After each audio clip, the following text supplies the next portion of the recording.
So, I've got a little bit more clarity on the deportations of student visa holders and the deportation of the guy that supposedly supports Hamas, also a student married to an American woman.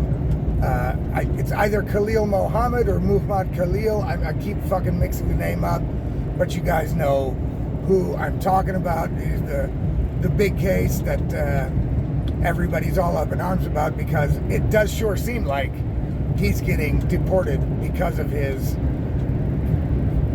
what supposedly is free speech in America. And I did a video on Friday about this, and basically I'm on the side of the students on this, but I learned something I didn't know before, and we're going to get into that today. It is Monday, it's the 30th of March 2025. It's now almost 8 o'clock in the morning here in Germany. This is the Insanity Report for today, where we're going to do another kind of breakdown about the student visa deportations or revocations of student visas, and those that supposedly support Hamas. So, look, as far as I know, and I'll stick to this, as far as I know, an American citizen, right, enjoys freedom of speech, right? As far as I know, a legal visa holder also enjoys the rights and privileges given to other Americans by the Constitution. But I hear I've watched a couple debates on this over the weekend, and the lawyers are saying, like the Trump defenders, right? The Trump defenders, the lawyers, are saying, yeah, but aliens, and they don't mean illegal aliens, they mean just aliens, so they mean visa holders, green card holders, they don't get exactly the same freedom of speech rights as Americans do. But up till now, I haven't heard any of them exactly elaborate which rights they don't get. I mean, with freedom of speech, it's pretty easy. Do they fucking get freedom of speech or not?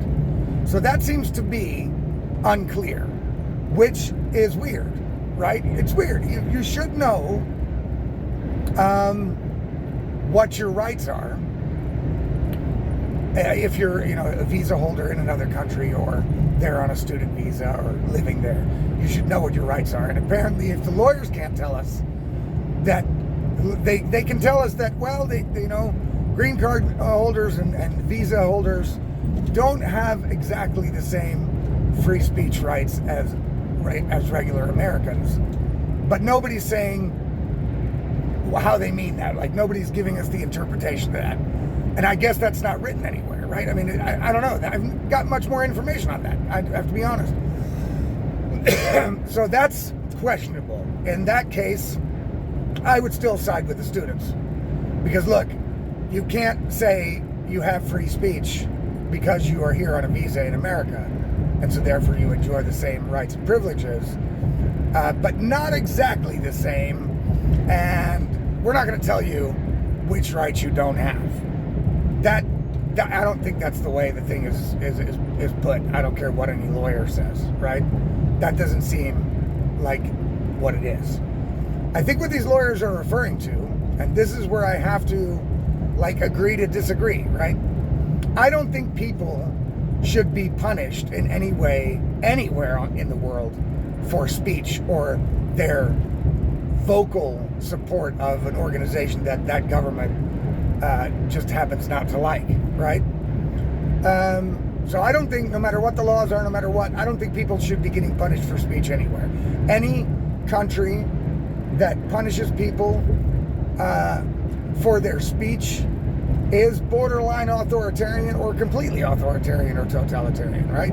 So what I think Trump and the administration is doing, I don't agree with that, right? In this case, I think they're doing so many awesome things on very many other subjects, which is why I will just have to accept this negative thing, right? Because the thing is, if I had to choose between keeping Trump on target and on task, right? And them doing all the good things, and to have to give that up to let somebody else in that will help these students, then I'm sorry, the students got to go. You know what I mean? Because it's just not as important as the other work that the Trump administration is doing, like with Doge and trying to end wars and the whole shit. You know what I'm saying? They're doing amazing things. So sometimes there are going to be things we don't like. And even if it is Trump, like I'm behind Trump 100%. And even Trump can still do things that I'm like, nah, don't really agree with that. But do I not agree with it enough to say, okay, well, actually, Trump's got to go, and we got to put a Democrat back in, and let's go with the old policies, the old administrative state policies, and let's keep going down that road? No. So, while I don't like that Trump seems to be, and I'm saying Trump is in his administration, the Trump administration seems to be punishing people for their speech. But there's a case to be made, right? And that case is everybody that comes into America on any sort of visa or anything like that is a guest, right? And apparently in the Immigration Naturalization Act, it states that the visas that are issued to these people, student or otherwise, can be revoked at the discretion of the administration or whoever is giving out those visas at any time. So for any reason, right? They don't say, it doesn't say anything about, well, they don't have free speech laws or any shit. They don't have any free speech privileges or anything. No. It doesn't say that. What it does say is, if we issue you a visa to come into our country, then we reserve the right to revoke that visa at any time. Now, that's fair, right? That makes sense. I allow somebody in my house, like a salesperson or some shit, right? They have no right to be in my house. I allowed them in because I'm interested in hearing what they have to say, or whatever, right? Or they're a friend or whatever. For whatever reason, I allow them in. But I also decide at my discretion when they have to leave, right? So if they do something that might be legal, but it pisses me off, it's my house. So they gotta go. So to extrapolate that rule and that law onto the whole country, I do agree with, especially if it's written in the law, that the United States will reserve the right to be able to revoke visas without due process and any of that shit, right? They will reserve the right to do that, and I agree that they should be able to. I just didn't know last week when I made my video about the student visas, I didn't know that was written in the law. After having watched a couple of debates and looking into the law myself, it's clearly there. They can revoke the visa at any time for any reason. So, in that, looking at it like from that perspective, it was then stupid of Trump or the administration to give a reason for his deportation, right? The Khalil Mohammed or Mahmoud Khalil or whatever the fuck the guy's name is, right? They should have just said, you know, I get it, they have to say something. But if you say that he's being ejected and his visa's getting revoked because of his support for Hamas, which might be the case. I mean, maybe he occupied buildings. Maybe the organization he's running occupied buildings or vandalized stuff or threatened people. That is all not coming out. We don't know that. And it's also investigations that the public probably won't know much about, right? But when you look at like the MS-13 or the Tren gang members, they're getting put out without any real due process. Well, but that's the thing. They're illegals. A lot of those are illegal aliens, right? And they're getting put out without due process, because they are not afforded any due process if they're already in the country illegally. That alone is breaking the law. And if they don't have papers showing they can be in the country, then they got to go, right? And like I said in my video on Friday, I'm pretty sure that those people that can produce paperwork, right, which you should be able to do, a green card, a visa, identification, that they can like look in the computer and see, oh, you're a citizen, or you're a visa or a green card holder. They have those documents for a reason. If you can produce those documents to ICE or the people in the Trump administration, I'm pretty sure you're not going to get deported, right, without due process. Then they would have to give you some form of due process, right? So I don't think people should be deported for supporting Hamas. However, in the law, it clearly states that even Visa card holders, they can get their visa revoked by the people that issued the visa for any reason at any time. And so the government actually doesn't even have to give the public any reason, which I don't like, but those are the rules that they set, right? And Trump is just following the rules already set, right? So we can't say that he can't deport those people. He can, right? They can get deported.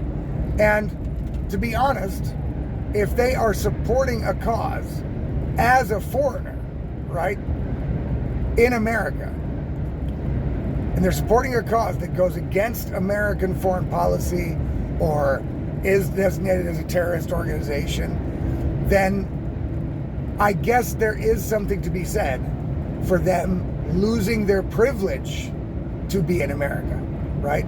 If you want to have all the privileges of being an American and therefore not be able to get extracted from the country for your speech or for your support of whatever organization, then you should take the citizenship test and try to become a naturalized citizen, right? Then you enjoy all of the due process, all of the laws, all of the things. It makes sense that citizens enjoy more privileges and more rights than non-citizens. That makes sense, right? And also, deportation is not considered a punitive punishment, right? Or revoking of a visa. All that means is you have to go home, right? That's not you have to go to prison for 20 years or you're getting put behind bars. No, all that means is you have to go home, which is by legal definition really not a punishment, right? So these people are not being punished for their actions. They're being asked to leave the country because they are no longer welcome because of their viewpoints and their actions. And I guess that there's a case to be made that foreign people in a country as guests could be asked to get out for any reason, right? That's why there's a difference between citizen and non-citizen. That's why there's a process to become a citizen. And if it was really that important to somebody to enjoy all the rights, freedoms, laws, etc., that a certain country has to offer, then they should make themselves a citizen. Same thing for me here in Germany. You know what I mean? If we plan on staying here for a very long time, which it is looking that way, I may also get German citizenship just so I can vote. You know, because I do pay taxes here. I live like every other German does. But because I don't have German citizenship, I cannot vote in general elections. Now, it's annoying for me, but it makes sense, right? It makes sense for a country to say, no, it can't be that everybody from everywhere can just come here and start voting for on our politicians and our policies. That's not going to work. I get it. And America runs pretty much the same way, so I get that too. So in the case of these students, I do think that the Trump administration or ICE, whoever's doing this, I think that they should offer these students a second chance, right? I think that they should say, look, guys, there's a new sheriff in town. We know that you guys got away with this bullshit all this time before. You know, this is now over. We're going to give you one second chance to stop your support for Hamas, if that's what they can prove that they're doing. And not be spending your time here protesting our government and our actions, but going to school like you're supposed to be, then you can stay. But if we then see that you in the future expressed any support for Hamas after today, then you will revoke your visa. I don't think they should just round up a bunch of people that were getting away with this shit for the longest time ever because there was no enforcement of these laws before, right? And there's just saying, well, now we're here and you made that mistake back then, so now you're beat. I think they should give them a second chance, but that's about all, right? And then the Khalil Mohammed or Muhammad, whatever the guy's name is, I can't remember, right? In his case, since they are putting it on Hamas support, I think that the government should then prove its case. I think they should prove that this dude engaged in something illegal, in illegal activity, right? And I think that's what they're trying to prove now. I think that's what they're going to try to prove. But that's where I'm at. So now that I know that in the law it says basically, look, even without reason, we can just revoke your shit. That pretty much does it then. It's case closed, right? It is case closed. Although, like I said, I believe the students should get a second chance. They're still kids. They're still adolescents, right? And they don't learn by hinting or reading the tea leaves or looking which way the wind blows. They're not good at that, right? For teenagers and adolescents, people need to set clear guidelines, right? Just like parents do. So I think that for them, the administration should call those people in that they've got something on and say, look, here's the deal. You're going to get a pass now. But that's it with Hamas supporting and protesting for Hamas or whatever the fuck else you're doing. Go to school, do what you're supposed to do, and then go home or apply for citizenship in America once you're done with your school. I think that should be the route to go. And I think that in the case of judges stepping in and trying to block deportations for gang members and that kind of shit, I think they're totally overstepping their bounds. Clearly, it is not up to them. The Supreme Court has spoken on this a couple of times, it looks like. So the Supreme Court has basically made clear on issues of immigration and shit like that, who's allowed to be in the country and who isn't, is totally up to the executive branch, right? Completely. It's outside of the purview of the judicial branch, right? So it's up to the administration who gets in the country and who doesn't, and who gets removed and who doesn't. And somebody can file it, but if they've got a right for due process, they can file a petition to address the court, they can get a lawyer, but not everybody gets due process. Illegal immigrants do not get due process because they already are under the crime of living in the United States illegally. That's the way that works, unfortunately for them, but that means, yes, they've gotten away with it for so long and now they're fucked. And I agree with that. Then they gotta go. That's basically my take on it for today. So I might change my mind in the future if it turns out that I'm wrong about one of these things. It doesn't look like it. I mean, I read the text myself.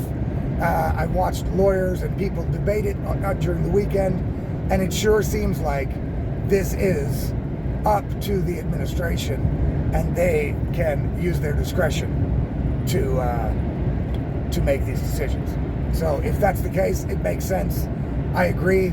Europe's got themselves into a big fucking problem, right? Because they don't have laws like this. Europe's laws are exactly the opposite. Europe's laws are if you can make it to us illegally or legally, and even if you don't get an asylum claim accepted, you can stay here forever and always. We will leave you here. And the laws, the European laws and the European Court of Human Rights laws are so in favor of the illegals that there is basically almost no legal route to get them out at all. So Europe has basically shot itself in the foot and and given the illegals so many rights that their rights supersede the actual rights of the citizens of the countries. And America is actually the opposite. And they're saying, no, the citizens of the country have more rights. And for any reason, people that are here as guests can be removed. That's it. So that's it. I agree with that. All right, guys, if you want to get all my stuff directly into your inbox as soon as it's published, including the articles I write, the place to be is the Substack. I just want to let you know that I'm going to be on my 7th or so TikTok account. I've got banned again. So in other platforms, except for Rumble, on other platforms, they delete content, they shadow ban content, things are removed, notifications don't come, whatever. And Substack does none of those things. They are not censorious. They don't ban anything that I put out. They never have, and all my videos are still up. So if you want to get everything, that's the best place to go. Then you'll get a notification in your email that a certain piece of content is out, whether it's a video or an article, and you will be able to click on it and read it as you so please. You can subscribe for free at Substack, but you can also do it for $5 a month to support me, which I would greatly appreciate. So go to it'sallaboutlogic.substack.com. That's it'sallaboutlogic.substack.com. Subscribe there. See you guys tomorrow. Bye-bye.